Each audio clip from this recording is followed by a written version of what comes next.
So my goal in meeting him was really to try to rule in or out the impressions that the defense experts had, see if I could find evidence of a disorder that perhaps they had missed, and focus on some of the things.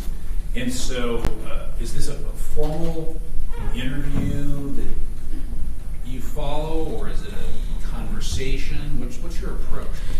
With this interview, I approached it fairly conversational, primarily because I had the basic information. When I do a jail-based interview where I don't have any records, I usually do what's called a semi-structured clinical interview, which is I go in with a list of very specific questions, and I follow that generally in the order and try to make sure that I've checked all of the boxes. In Mr. Christian's case, it was much more trying to get into the way he thought, the way his speech worked, observe his physical actions, and try to connect it to what other evaluators had seen.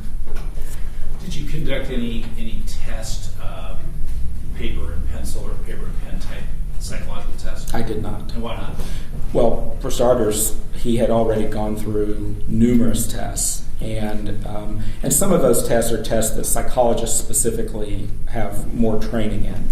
And so I benefited from the fact that they had actually already done quite a few of those paper and pencil tests. So, for example, I didn't need to try to make an assessment of his intelligence because he had actually already had IQ testing. He had some personality testing. And so it took a lot of the time pressure off of me to focus on the interview. Okay, so focusing on the interview then, can you tell the jury your impressions of Mr. Christian? What was he like?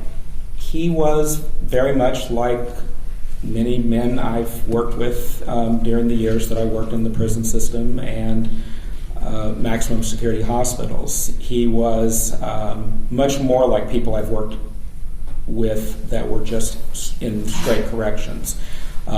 He was very conversational. He was engaging. We were able to have conversations about things that it happened. We both had shared interests, and so I was able to get a sense of things he liked, things he didn't like, and he seemed, other than things that have happened in his life history and things that he's done, it was in a lot of ways a very normal conversation. Was there anything that stood out in your mind as sort of like a surprising fact that you learned from Jeremy Christian? Well, there were a handful of surprising facts. One is, compared to most men in the justice system I've dealt with, he showed a lot more curiosity about the world. He was interested in current events. He told me that he would have the TV in the jail changed to C-SPAN because he likes to follow politics. He had. How did the other inmates like that? He suggested that they didn't like it. Most inmates that I've known want to watch sports, and they're into. I'll object to the relevance and move to strike. To the last question, Yes. I will sustain the objection and strike the last question and statement. Sure. So, his interest, C-SPAN, what else? Comic books and science fiction, mythology, philosophy. He had a lot of different things that he found interesting and liked to read about and talk about. Did he talk about his stand-up comedy? I was surprised to hear about that. One of the things that you look at when you're assessing people with autism spectrum disorders relates to what you would call imaginative activities, things in which they are creating something. So things like writing fiction, writing poetry.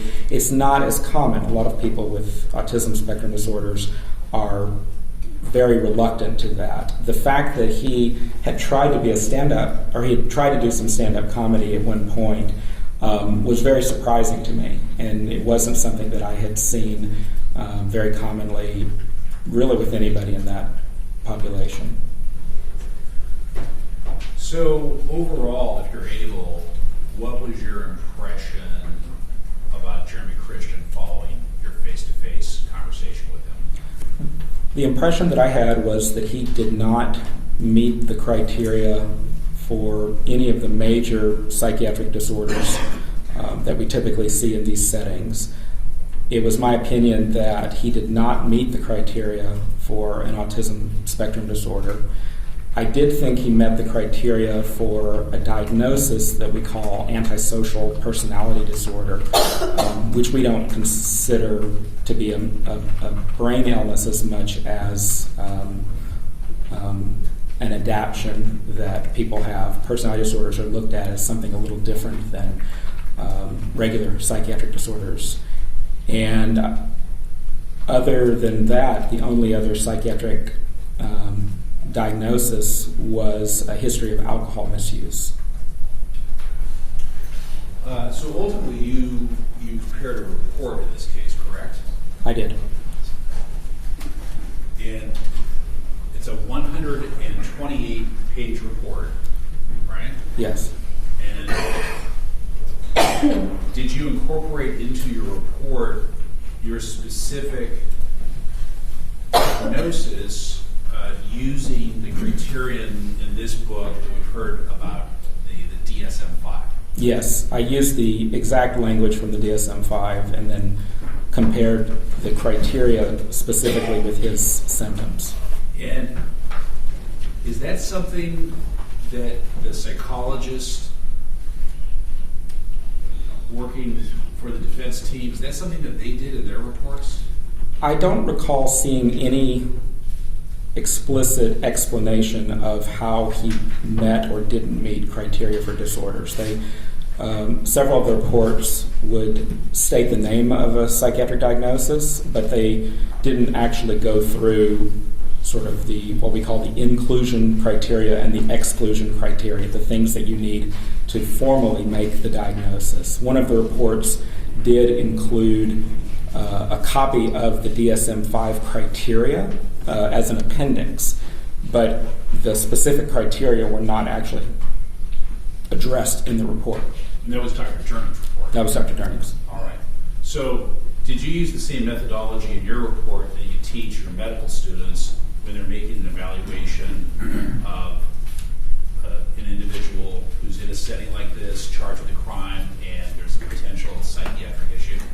Yes. When we train forensic fellows, one of the things that we teach them is to be very precise with language, and especially how the language of psychiatric diagnoses aligns with the legal questions. And so we train them not just to say, this is what I think the diagnosis is, but actually they have this diagnosis because of A, B, and C, and they don't have this diagnosis because of this reason or that reason. And it's a much more structured approach because you want to actually make sure that if you're giving somebody a diagnosis, you can actually support it with the evidence based on what they said and what's in the record. Do you agree or disagree with Dr. Durning's conclusion that Jeremy Christian is on the autism spectrum disorder? I disagreed with that conclusion.